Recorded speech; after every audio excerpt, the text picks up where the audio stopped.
Hello and welcome to Vivowire, the podcast from Workvivo by Zoom, where we explore the ideas, leadership habits, and cultural shifts shaping the modern world of work. Today, I'm super excited to be joined by Anne Morris. Anne is an executive founder, leadership advisor, and best-selling author who focuses on helping leaders tackle their toughest problems fast. She's the co-author of the widely acclaimed books Move Fast and Fix Things and Uncommon Service, just to name a few, which challenge traditional thinking on leadership, customer experience, and how organizations drive real change. Alongside her wife and co-founder Frances Frei, and also co-hosts the popular Fixable podcast, which we're going to talk more about later, where they take on real workplace problems and offer practical, actionable solutions with honesty and I'd say a little bit of humor. So Anne's career has spanned advising global organizations, teaching leadership, and building movements around trust, inclusion, and accountability. And I'm so excited for this conversation today. Welcome to Vivowire.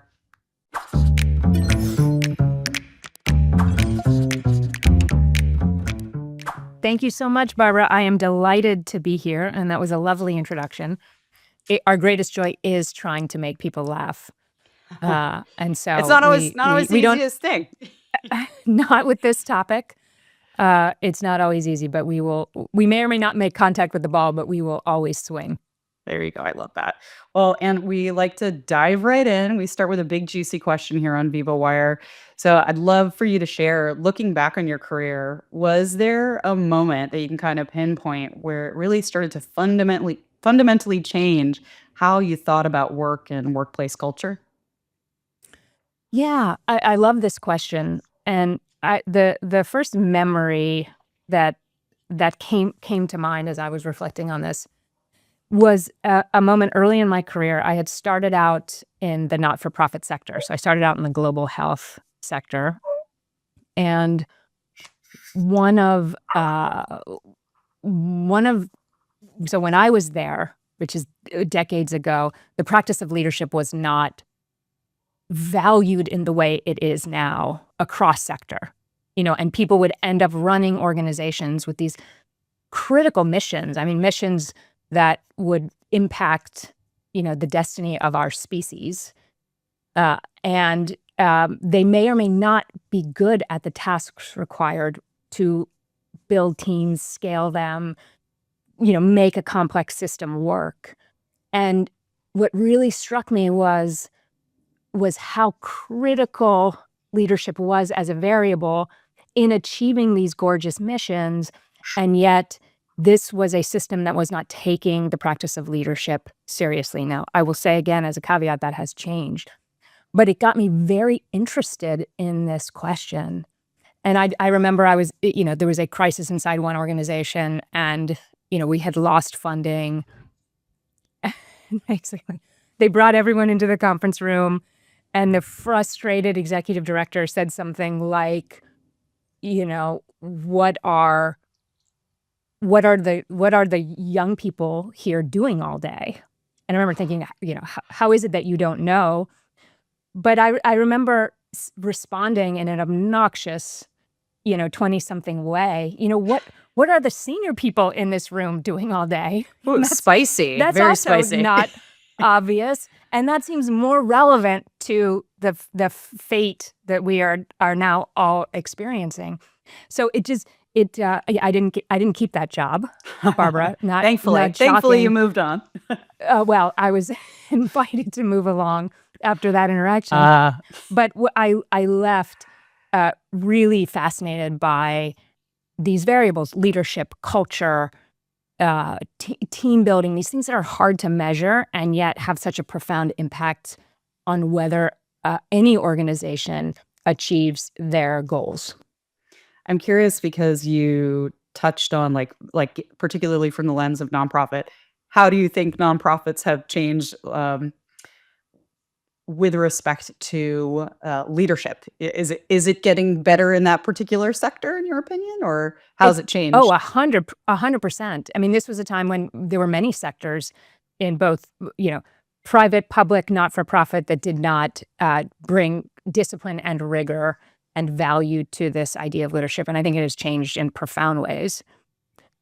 I do think there are patterns of industries that are still lagging a little bit. I think professional services, for example, is one of them.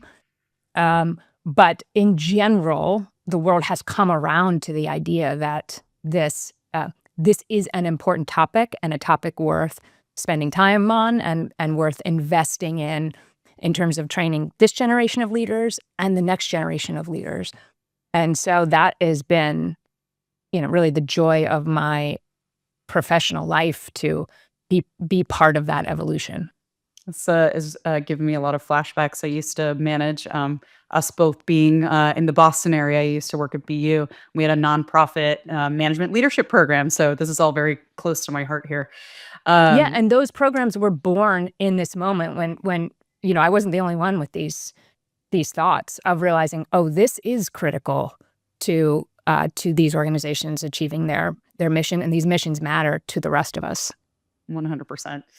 Uh, I want to get stuck in particularly on move fast and fix things because I think it's just such a cool concept. So, like, many of us have heard from Silicon Valley, the move fast and break things, which I personally always kind of struggled with a bit. And I'm working at You're Workvivo not by alone. Zoom. Yeah, but working at Workvivo by Zoom, or originally Workvivo, little small startup out of Ireland. It was my first startup.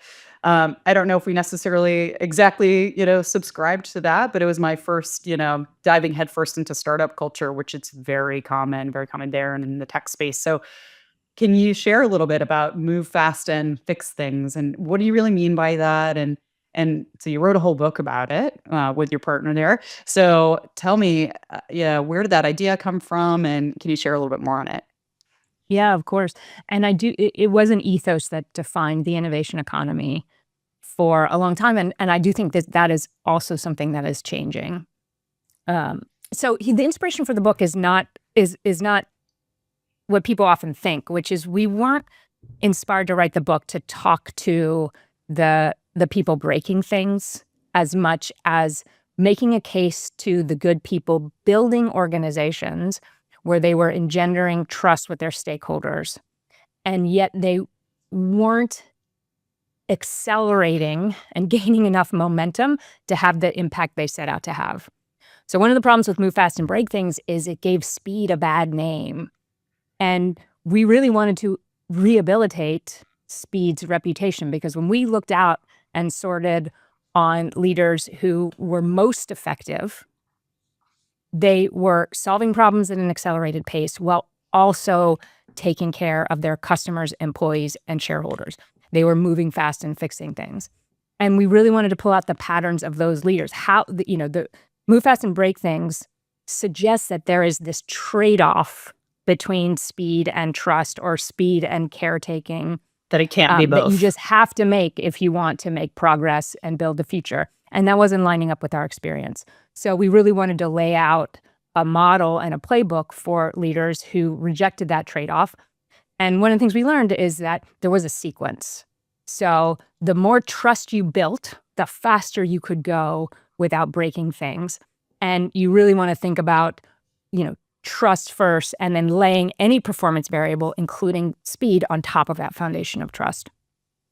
So I would follow up with, like, I know you use the term reckless disruption. So like, you've got to have that high trust in order to go increase speed, right? But how do we increase trust? Like, what does fast look like without being reckless? Yeah, so we lay out our case for, the steps you should take. I will say as a starting point that the really the capability that we are talking about is the ability, the art of repair. So it's the ability to build trust, yes, but when trust gets broken in some way, or when you don't build as much as might be possible, how can you quickly get in there and rebuild it or build more of it? It's about building trust, but the more specific capability that we see that matters is rebuilding trust, because all of us are going to hit things with our tail as we build organizations. If we have any ambition at all, we're going to hit things with our tail. So how do you get in there and rebuild it quickly? The art of repair. Like, I love that it's an art, not a science. I don't know if you can share any specific examples that you've seen folks, organizations come back from where you've had a sort of damaging event or, a hit against trust, and how do you repair? Yeah, so it is part art, and there's more science than people realize. So I mean, the art and science of repair, the practice of repair. We argue that there are three parts to this. So in any human relationship, we have the need to be seen, valued, and secure, and that need is core. It goes back to our days as infants. So when a relationship is injured in some way, we feel some combination of underseen, undervalued, and insecure, and that we have to spend our mental energy wondering if this is going to happen again. And so people and organizations who move through repair skillfully really hit on all of those points. And I'll give you an example that we're all living through right now, which is Boeing.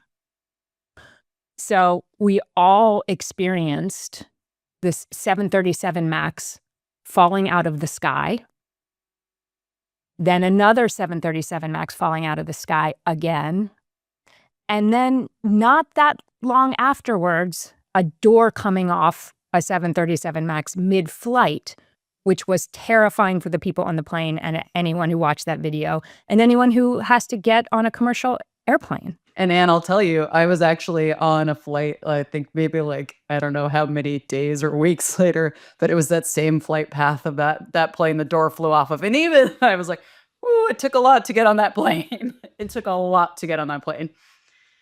100%. And everyone getting on planes had the same experience that you had. And so what is interesting, and we love this company and are very long on this company and its ability to repair its relationship with the flying public. But no one will disagree, including company leaders, that it took them way too long to really figure out what the root cause of these problems were and address them with deep urgency. And that is what we're all watching now. So, I mean, the playbook we talk about for repair is own it, fix it, stop it, right? And so owning it is about really owning the fact organizations are perfectly designed for the results they get. That's the headline on all this work. Organizations are perfectly designed for the results they get, which is terrifying on one level. And then in the next moment, you realize it's deeply hopeful because you can go back to the design components and there are things within your control. So Boeing has started this journey. They've done beautiful things. They have owned it. They have written extraordinary checks to the victims of these moments. They've written the most beautiful copy I've ever seen in the history of corporate America, taking responsibility for outcomes, putting them in America's newspapers that we all read. Where they are right now is convincing all of us that these outcomes have truly stopped so that we can feel secure again. And they're doing a beautiful job. And we're almost, I think they're probably getting close to all of us feeling secure again. And I can tell you that I got on a flight 2 weeks ago. My 14-year-old looked up whether I was boarding a Boeing plane. So we are not there yet, right, in our relationship with this organization. But that is what it looks like. And what's crazy about, and I'll give you a simpler example too, but what's crazy about the literature around this is once you get all the way to the end of fully repairing these relationships, they are even stronger than they were at the beginning, before there was a loss of trust, before the relationship as a unit was injured in some way. And so that's what's possible on the other side. And if you don't believe me, go look it up. A lot of this literature has been done in healthcare where there's deep fear of malpractice lawsuits. And yet the organizations, when they are truly responsible for the harm, the organizations that have owned it, fixed it, and stopped it had deeper, more enduring relationships with their patients on the other side of that repair process.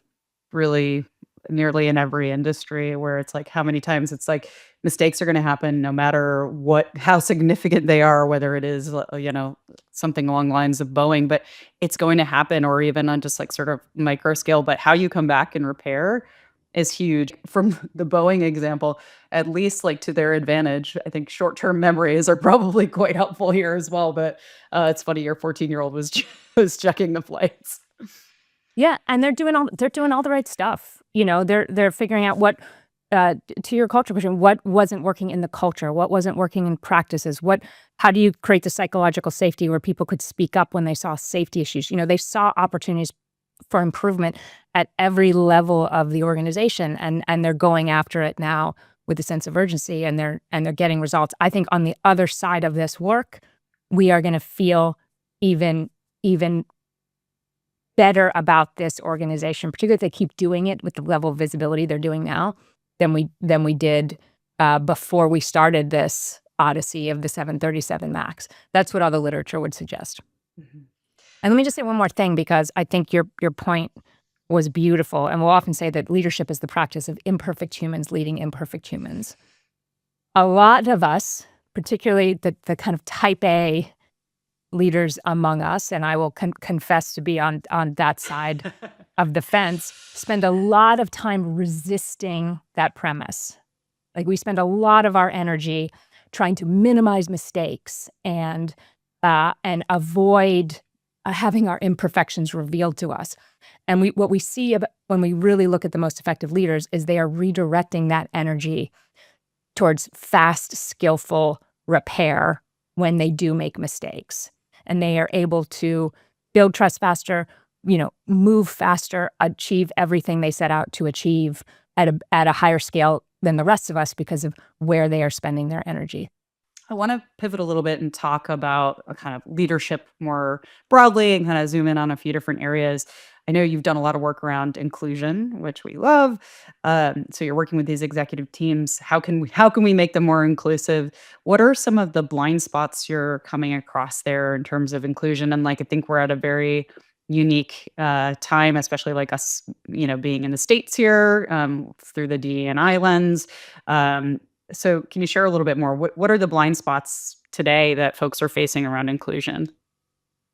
Yeah, I do think it is one of the casualties of the culture war that we are all kind of living through, is that inclusion has been coded as like a political position, or even a moral position, and there are certainly moral elements to it, in the sense that these complex human, anyone walking into into the space of your organization is a complex human. And so if we engage them at the level of that complexity, that there are more elements to that. But here's what we are here to say, that it is also, like, inclusion done well is one of the most valuable competitive assets that you have.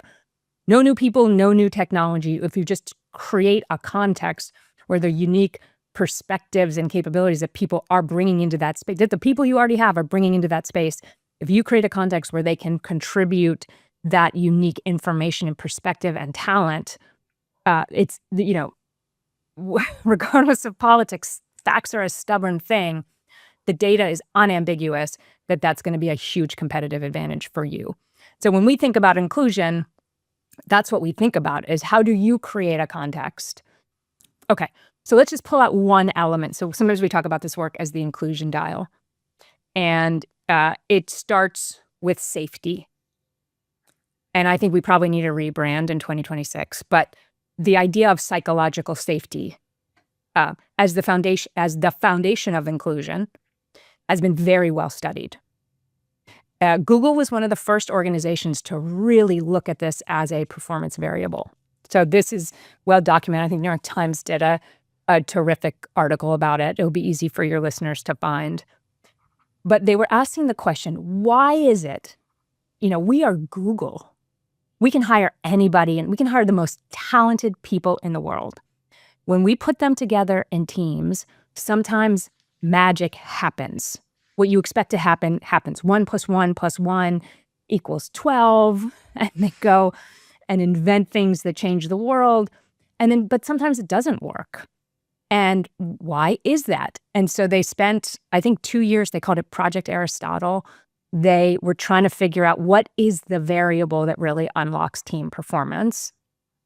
Because we're seeing all this variation. We can't explain it. We can't explain it based on talent. We can't explain it based on training. We can't explain it based on the inputs. And what fell out of that work was this thing called psychological safety. It's not super well understood, but it just means that I can contribute what I think, what I know without penalty. Now, nobody wanted this to be the answer, right? Nobody wants this to be the answer because you can't measure it. It's not obvious how you train for it. You'll get 100 different definitions of it, and how do you get there? And totally. And so, but the fact remains that it is this huge unlock for team performance. And so leaders spending a little bit of time, and you can call this inclusion or not inclusion. You can call it whatever you want. Call it culture, which I think where the world is moving around these kinds of ideas to the mission of this podcast. It is if you are looking for something to do to create a context where your people can perform better and improve at a faster rate, what the data will tell you to do is to start with psychological safety. I will say I really like your definition, or I don't know if it's borrowed from somewhere, of the psychological safety, because I've heard many different definitions, but I think it makes it a lot less sort of squishy and like again, like a part art, part science, but like this is like sort of irrefutable and like unambiguous, to use your word from earlier. No, this is all science. This is all science. Yeah. I want to talk a little bit about the concept of an unapologetic leader. So this is something you cover in Unleashed. So what is an unapologetic leader, and how do they behave day to day? What does it look like? What we were getting at with unapologetic is unapologetic in the pursuit of really unleashing the talent of people around you. So that was a question we were really interested in with that book is, what is empowerment? What does it actually look like? How do you actually do it? And one of the things we became convinced of in the process of writing the book, and also really looking at organizations and leaders through this lens, was owning that is your goal unapologetically, because you are building a distributed leadership model where instead of a traditional top-down hierarchy, you are really pushing decision rights out to the edges of the organization in a context where people have the motivation and the capability, license, information to go and advance the mission of the organization. It helps for you to really own it, talk about it, say it, saying we're going to be better off, we're going to get to where we're going faster, we're going to make better decisions if we are really empowering people. So that's what we meant by unapologetic. We meant this kind of owning it when it comes to empowerment, which is not really how we think about it. We could just workshop for, second edition. We're gonna turn this into a workshop of the title. I took a note here: pushing decision rights out, like the sense of like giving folks greater autonomy. Like, how can they really give away this power to some degree without losing the sense of authority?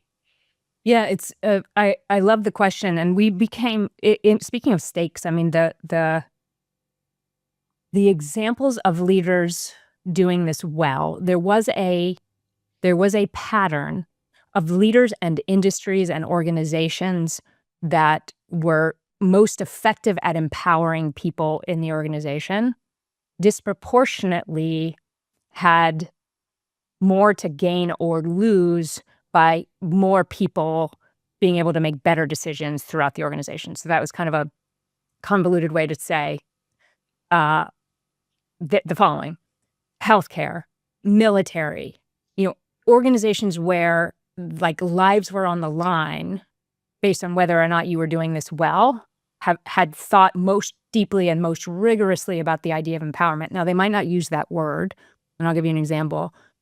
One of the most profound changes in culture and training and mindset around leadership occurred in the U.S. Army in the early 2000s. This mission command movement was all about leaders at all levels of the organization acting decisively to advance the mission. And that's really what we're talking about when we talk about empowerment. I know someone who's actually on our expert services team within Workvivo came from the Irish Defence Forces, basically the Irish Army, and he was leading internal communications there. So it's very interesting to think about, it's in a lot of ways like an organization or a company, and how do you communicate with folks and empower folks? Like real-time communication is more important than ever in a space like that or an industry like that. Yeah, which industries have thought deeply about leadership and have been thinking more deeply about leadership before the rest of us? Healthcare and the military. And that's where the stakes of the cost of bad leadership is highest. It's not coincidental. I want to touch on, you co-author and collaborate with your wife, Frances Frei. Shout out Frances, who I think is floating around there today. Yes, she just interrupted this conversation to get something off the printer. There you go. So hi, Frances. So I want to hear more about your partnership and how you work together. Like, you've written several books, not just one book together. So what's the superpower of that partnership? How did your collaboration come about? Thank you for the question. She has been an academic for many, many decades. So she has had the mandate to educate the leaders of the future. I was in the startup space. So I was, my career had been, I went from health to the biotech world and was building my own company. And the arc of that experience was coming to the end. And it was a time when she was starting to get more and more calls from her former students who were saying, come help me with this organizational challenge. She actually took a leave of absence from Harvard Business School to go onto Uber's payroll for about 6 months as they were navigating transition in leadership. So she started down this path of helping organizations, take big swings and solve real problems. And she kept calling home because the unit of analysis that she loves is the organization. She was an operations and technology professor. The unit that I love is the human animal and the leaders and people inside those systems. And so she would call home and say, she was spending a lot of time in San Francisco. There's this messy, human issue. What do you think? And so we just began collaborating very informally. We were in different sandboxes. And then what I will say is she eventually coaxed me over to the dark side, because my background is as an operator. I think I identify first as an operator and a builder, and she coaxed me over to the dark side of giving people advice. But we never looked back, because we had so much fun doing it together, and we fundamentally think about problems differently, and we bring different perspectives and skill sets to the challenge that we both love, which is these beautiful complex systems and the people leading them. How can we, in a very quick amount of time, be helpful, and then move on? And so when it comes to writing, I love writing as a tool for thinking. I still think, even in the age of AI, it is the most powerful tool we have for thinking. And she's a fantastic editor, and she is fearless about testing ideas out in the classroom, where she spends a lot of time both with her MBA students and executives, and we'll do teaching inside companies, and so it works well. It's a long answer to a short question. You've got a very complimentary match there. We all need a good editor. That's amazing that she's actually one of them. It's a different part of the brain. So I have to ask, I'm going off script here, Anne, because we are both in the Boston area. And my background, selfishly, my background's in hospitality and food. So I know you guys are local in Cambridge. So what is your favorite go-to spot, Cambridge, Boston, or like favorite date night? I have to ask. Oh, we are the worst couple to ask this question because we go to bed at an embarrassingly early. Try me, Anne. Try me. Yeah. I'm bad too. Yeah. So, date night is like, brunch at Henrietta's table. I love that. It is in the Charles Hotel. There you go. Yeah. So that'll be my final answer. There you go. Locking it in. Yeah. Morning hours only. Yes. Yeah, I have trouble staying awake. I'd say after 9 p.m. And so I'm very much with you and love a little brunch moment. So talking a little bit more, I'd love to get kind of some of the highlights from your experience working on Fixable. Like, can you share with our listeners kind of Fixable in a nutshell for those who haven't heard, which everyone should listen? Yes, thank you. So we started it. The inspiration was, can we do a car talk for business? So Fixable is our podcast that we make with the good people at TED, and we both grew up loving this NPR show where people would call in with their car trouble. For any listeners who don't know the show, and it went on for many years, and it was. Even just from a nervous system standpoint, listening to these two guys who adored each other and like truly loved the callers and the challenge of being of service and helping them with their cars. So that was the inspiration for the show. And so the first season, it's entirely call-in. It's entirely people calling in, most of them anonymously, to say, this is a problem I'm having at work. And so Frances and I coach them through it. And we loved that. We will cherish that first season. It turned out it was hard to get people to come on and talk with deep specificity about their issues at work for all the understandable reasons. And so the show has evolved a little bit. We still have a call-in element, but we also talk to each other about issues that we are seeing out in the world, leadership issues, and then we bring on experts who we think have really interesting tools and insight to problems that seem overwhelming to us in the workplace. And if we think they have an interesting solution, we bring them on the show and we talk through it. I love that. So everyone should definitely check this out. I'm curious, of the calls you've gotten and what you've explored, are you finding that the problems that folks are calling in with, are they structural, interpersonal, leadership driven? Is there one, like, a higher percentage? I would have an inkling that maybe it's leadership, but that's just my point of view. Or are you just seeing it across the map? So our diagnosis is that it's all of the above. But what gets people to pick up the phone and call, and the way they experience all of those problems is typically in the frame of interpersonal friction. Mm-hmm. So the origin may be that it's a system problem, but they're experiencing it and they want to go one way and their boss wants to go another way, or they're a chief operating officer and they have a terrible relationship with the chief marketing officer across the table. That is how we experience these problems at work. And because we are fundamentally conflict-averse creatures, it's very stressful when there's interpersonal conflict with people on our teams. So that's often what will spur people to be in conversation with us. And then we pull the threads, we'll often get at deeper, more structural issues. And often the opportunity is in this leadership space. So that's how I would string together everything on your drop-down menu. I have one more question. I'm going to combine it into a two-parter for Fixable.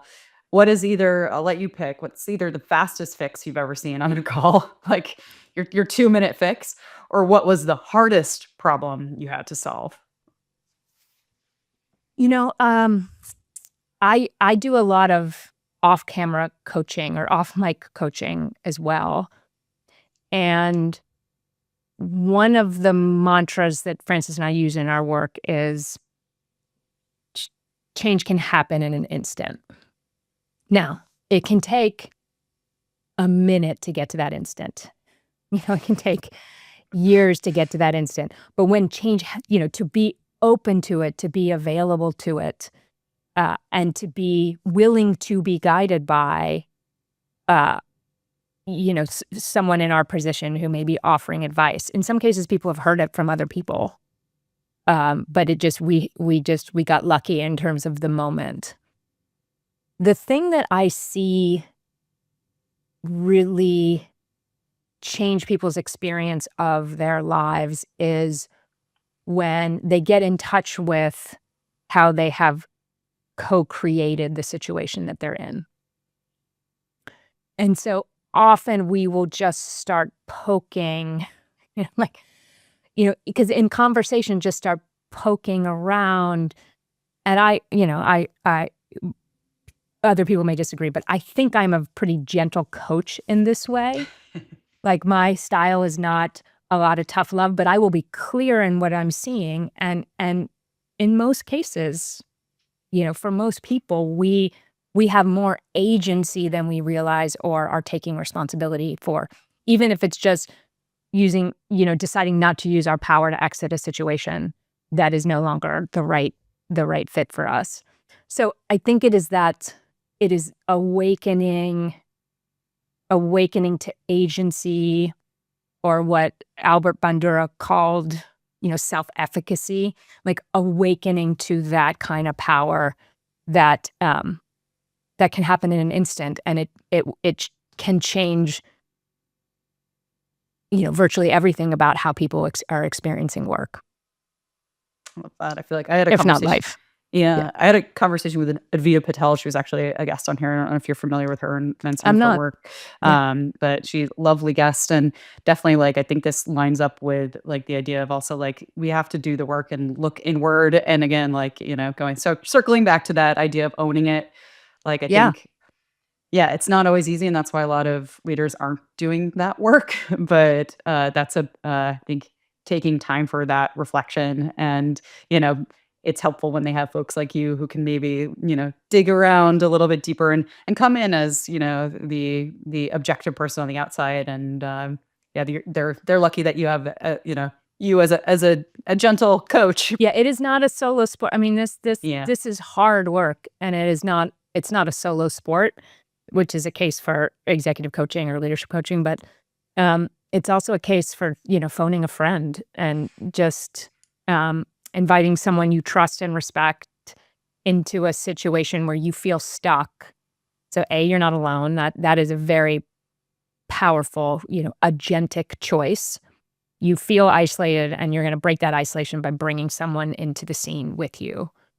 And then inviting them to just share what they observe, and bring curiosity instead of judgment to whatever they offer you. Those are powerful, cost-free choices that every single person listening to this can make. Well, we've come to a fun little segment here on Vivowire. I hope you're ready. This is culture myth busting. So how it's going to go. I've got a few sort of common workplace myths that I'm going to share with you, and then you're just going to respond with whether or not you agree and why. Does that sound good? Yes, let's do it. All right. Culture can be measured or changed quickly, or cannot. Excuse me. False. We do it every single day in our work. So we just,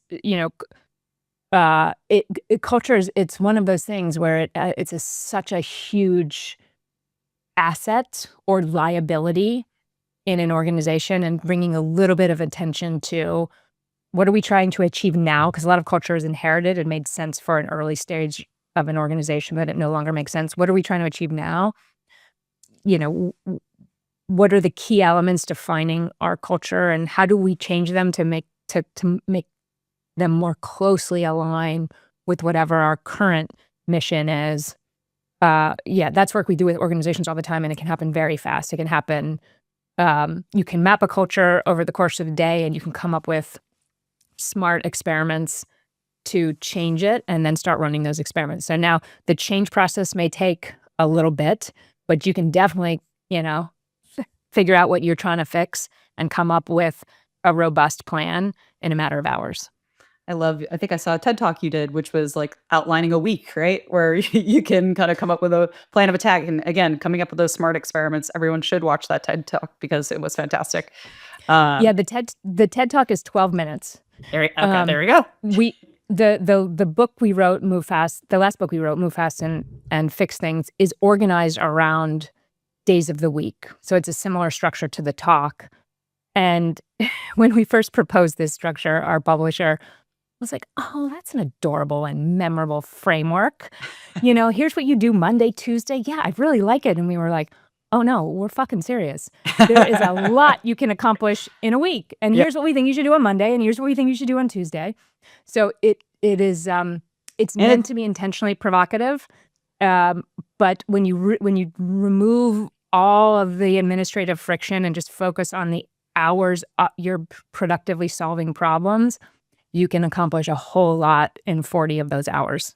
And it is sticky and very catchy.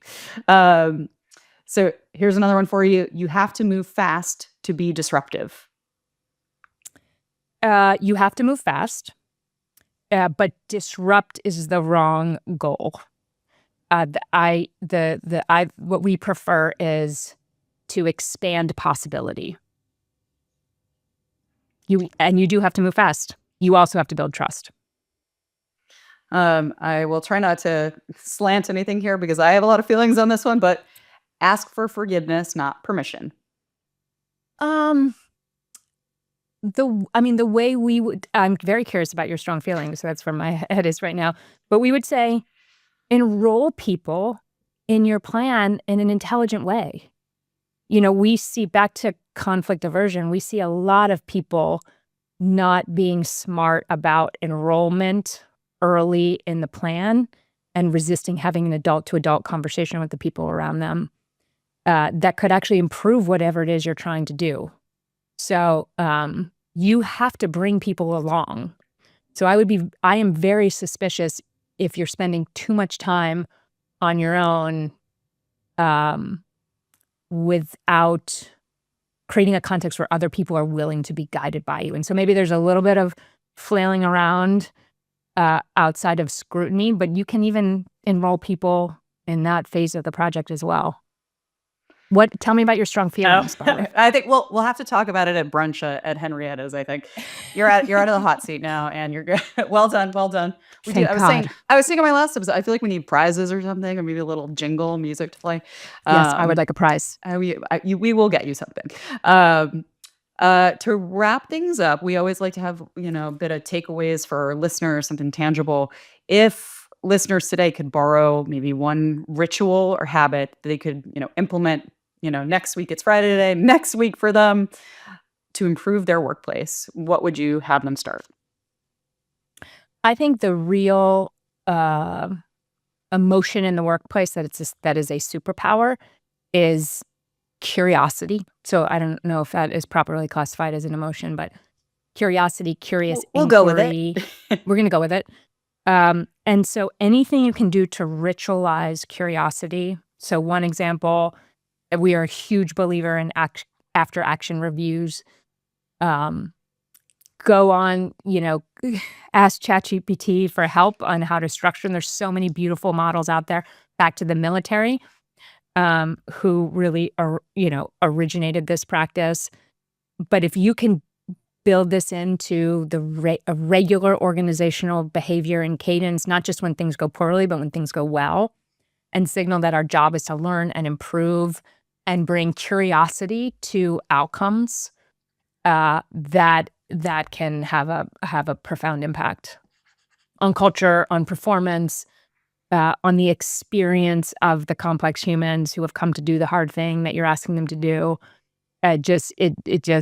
Everybody wins. I feel like you're starting to write your next book. Maybe get Frances back in here. I'm getting it's the curious culture. I love all of that. That's awesome. Yeah, we're working on another book now. There you go. It's called The Exponential Leader. Cool. And we're really looking at the patterns of the most exceptional leaders in terms of impact. Very cool. You heard it here first, folks. We're going to hold you to that, Anne. Curiosity is definitely part of the story for sure. It's time also for a little bit of a shameless plug. I think I can say that we should say get a copy of one of Anne's books, including Move Fast and Fix Things, Unleashed, any other books. I know listen to the Fixable podcast wherever you enjoy your podcasts. Anne, can you maybe share a little bit about where else people can find out about your work? Yeah, we're not great at social media, but we are on LinkedIn. So if you want to communicate with us directly, that's a good place to find us. You can also find us on our website, anneandfrances.com. So it's ANNE and Frances with an E, FRANCES.com. Awesome. And thank you so much for joining us today, for sharing your perspective and helping us think a little bit different about how we can more practically lead and fix what matters most at speed, while taking care of the human side of things. So, to everyone listening, if something sparked for you today, please share it with others. Keep the conversation going and don't forget to like and subscribe. Thanks for tuning in. I'm Barbara Booras. This has been Vivowire. We'll see you next time.